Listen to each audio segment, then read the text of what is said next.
Bismillahirrahmanirrahim. Welcome to our YouTube channel Imdad Academy for different competitive exam.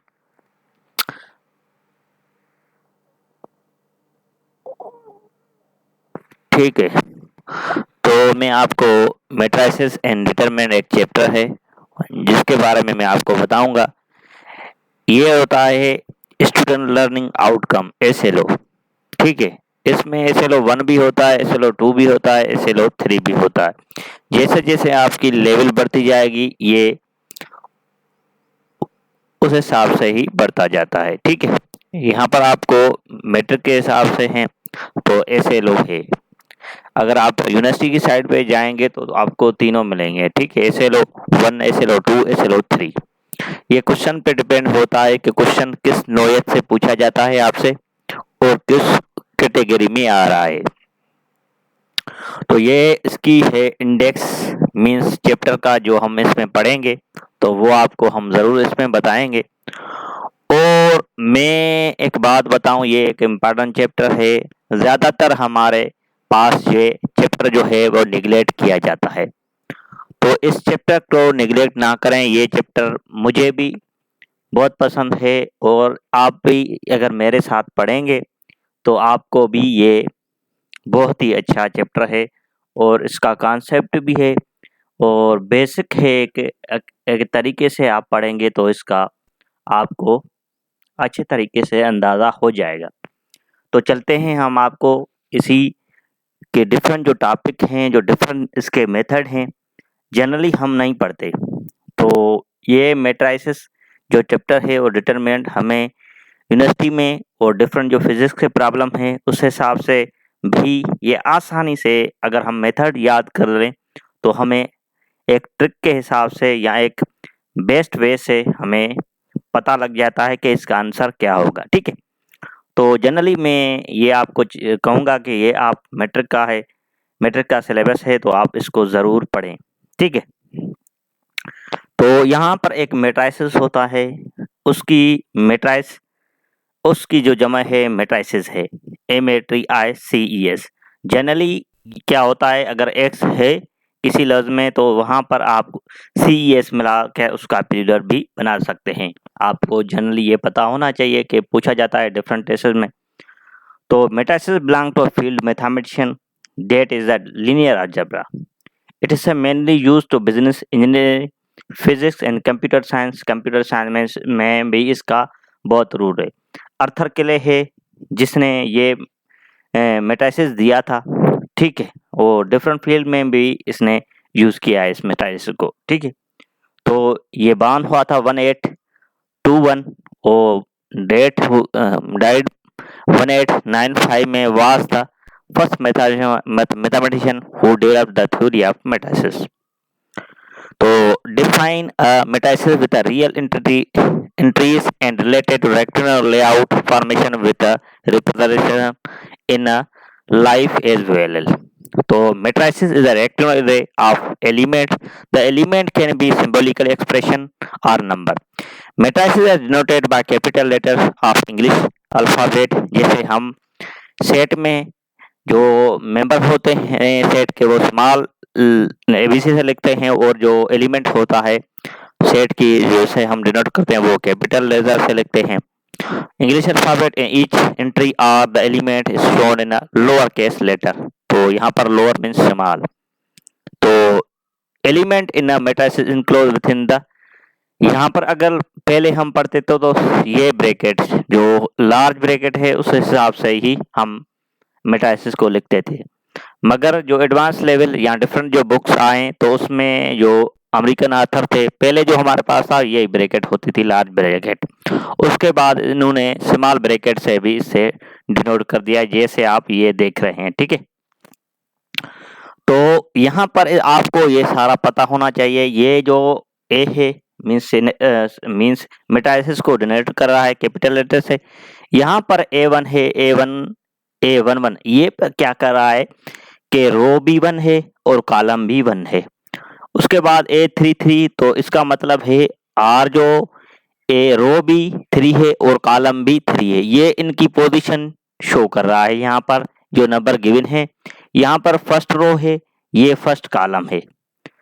ठीक है, first हम जो element है सेट A11 है, तो फर्स्ट जो है वो को शो कर रहा है, रो को शो कर रहा है, और जो सेकंड है वो कॉलम को शो कर रहा है, क्योंकि कॉलम वर्टिकल लाइन होती है और रो जो होती है हॉरिजॉन्टल लाइन होती है।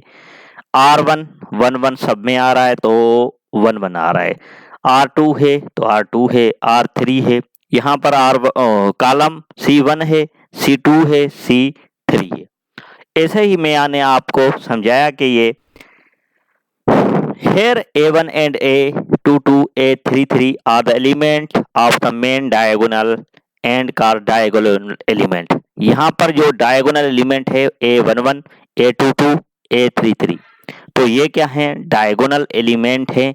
यहाँ से हम मेन डायगोनल भी कहते हैं, लीडिंग डायगोनल ये होते हैं। ठीक है, तो ये आपको पता होना चाहिए diagonal element. Latest the example of matrices in real life, following table show the number of resistance television and computer in the houses. तो यहाँ पर हाउस है, हाउस बी है, हाउस 3 है, रेजिस्टेंस है, टेलीविजन है, कंप्यूटर है, तो आपको ये गिवन है। ये इसके हम मेट्राइसिस फॉर्म में ये से लिखेंगे। ठीक है, जिसकी जिस पे पोजीशन है वही उस रो में लिखेंगे, और जिस कॉलम में उसकी पोजीशन होगी वही उस पे कॉलम में लिखेंगे simply. The plural of word matrices is matrices. Know about the row and column of matrices. तो यहाँ पर आपको जनरली मैं बताऊं, कह रहा है कि the horizontal line of the entry in a matrices is called row matrices and the vertical line of entries in a matrices is called column matrices। मैंने आपको बताया था। ठीक है, तो फॉर एग्जांपल मैट्रिसेस है, ये रो को शो कर रहा है, ये भी रो को show has a 2 row line of the entry, so it consists of 2 rows। it has a 4 vertical lines of the entry, so it consists of 4 columns। यहाँ पर रो देखेंगे तो ये हॉरिजॉन्टल लाइन है, एक है, दूसरी ये है, तो हम इसको 2 रो कहेंगे। ठीक है, बाकी अगर आप देखेंगे तो इसकी वर्टिकल लाइन एक है, वर्टिकल लाइन दूसरी है, वर्टिकल लाइन 3 और वर्टिकल लाइन 4 है, तो ये 4 कॉलम हो गए। ठीक है, ये सिंपली आपको मैंने बताया। उसके बाद क्या क्या कह रहा है, द ऑर्डर और size of matrices. The order of size of matrices is defined by the number of rows and columns it contains। The order of matrices is represented by Mn। तो हम इसे क्या कहते हैं, read as M by N, where M is the number of row and N is the number of column। M रो को show करता है, N column को शो करता है। In the given matrices, for example ये आपको गिवन है। अब यहाँ पर 3 और 2 इंटू 3 2/3 मैंने क्यों लिखा, इसकी भी मैं आपको बताऊंगा। आपको सिंपली हॉरिजॉन्टल लाइन का आउट करनी है पहले, तो वो कौन कितनी हो रही है, एक ये एक दूसरी ये, तो इसलिए हमने 2 दिया। उसके बाद आप वर्टिकल लाइन देखेंगे तो कितनी है, 3 है, तो आपने 3 वो दिए इस हिसाब से। Equality of 2 matrices means, equality of 2 matrices हम कहते हैं, आपको ये भी पता होना चाहिए। 2 matrices A and B are called equal matrices if they are the same order pair and their corresponding element are equal।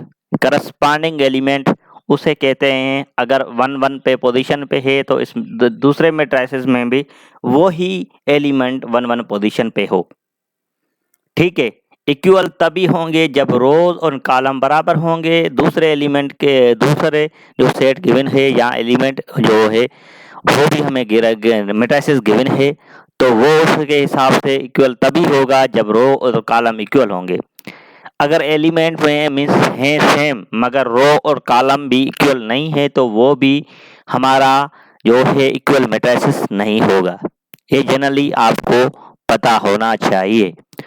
हर एक की कंडीशन होती है और हर किस हिसाब से हम चलते हैं। ठीक है, तो ये एक वीडियो मैंने बनाया है, आपको इसको रिव्यू करें। अगर यहाँ पर आप सिंपली देखें, इसमें क्या है, 2 रो हैं, 3 कॉलम है। इसमें भी आप देखेंगे कि 2 रो है और 2 ही 3 कॉलम है, ठीक है। तो आप 2 की जो पोजीशन है वहां पर दूसरे मैट्रिसेस बी में भी 2 की सेम पोजीशन है, 6 की जो पोजीशन है 6 की बी में भी सेम है, 6 की ए में जो 1 की जो ए में पोजीशन है 1 और बी में भी उसी पोजीशन पे है, तो ये इक्वल मैट्रिसेस है।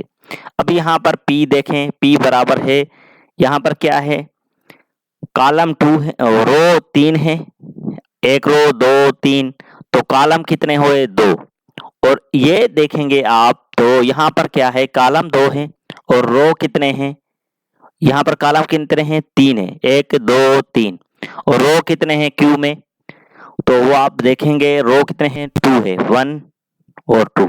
तो पहले हम रो की पोजीशन देते हैं, उसके बाद हम कॉलम की पोजीशन देते हैं। तो ये रो, यहाँ पर रो और कॉलम, रो यहाँ पर क्या है मैट्रिक्स पी में, तो इसमें रो 3 है और इसमें रो कितने हैं 2 हैं क्यू में।